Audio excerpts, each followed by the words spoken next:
শিক্ষা গুরু ঈশ্বরে না শিক্ষা যে মানে নিজ দোষে দুঃখ পায় সহ সর্বজনে।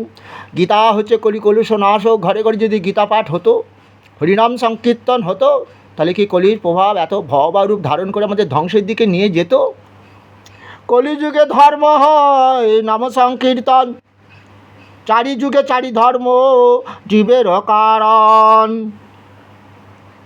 আমার দেখো, সত্য যুগে ছিল নারায়ণ পরবেদা, নারায়ণ পরাখরা, নারায়ণ পরায়, নারায়ণ পরা মুক্তি, নারায়ণ পরা গতি। সত্যনারায়ণ, হ্যাঁ, নারায়ণ রূপ, নারায়ণ নাম সত্য যুগে মানুষ করত। ত্রেতা যুগে কি হলো? রাম রাম নারায়ণ, রাম নারায়ণ, মুকুন্দ মধুসূদন, কৃষ্ণ কেশব কংসারে হরে, বৈকুণ্ঠ বামন। আর দাপরে হরি হরে মোরারে, মধু কৈট ভারে, গোপাল গোবিন্দ মুকুন্দ সৌরে, যজ্ঞেশ নারায়ণ, নারায়ণ কৃষ্ণ বিষ্ণু। আর কলিযুগে কৃষ্ণ বিষ্ণু নিরাশ্রয়ং মাং জগদীশ্বরে।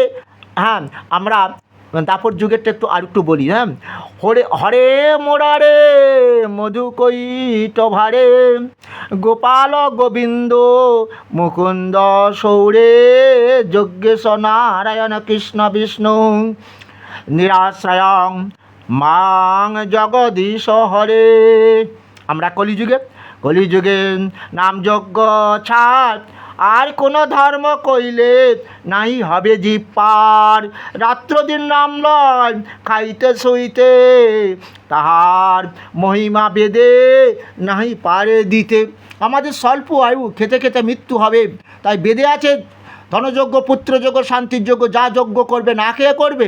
তাই তো আমরা করি না, কৃষ্ণের পূজা থেকে আরম্ভ করে যত দেবদেবীর পূজা, হ্যাঁ, আমরা করি তো। কিন্তু কলিযুগে এই খেতে খেতে শুতে শুতে মানুষের মৃত্যু হবে। ও বাবা ওঠো, বাবা তো ভালো লোক শুলো, তাহলে বাবার কি হলো? ডাক্তার বলল তোমার ঘুমের ঘরে স্ট্রোক হয়ে গেছে। আর বাবার দেহটা নিয়ে যখন শ্মশানে যাবে, তাহলে সেই মন্ত্রটা কি? হরে কৃষ্ণ।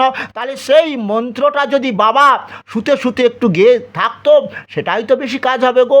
এটাই ভগবান বলেছিল, রাত্র দিন নাম লয় খাইতে শুইতে, তাহার মহিমা বেদে নাই পারে দিতে।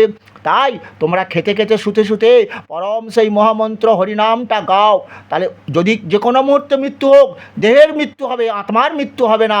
আত্মাটা তো হলেন সেই আমার অনাদি আদি গোবিন্দ।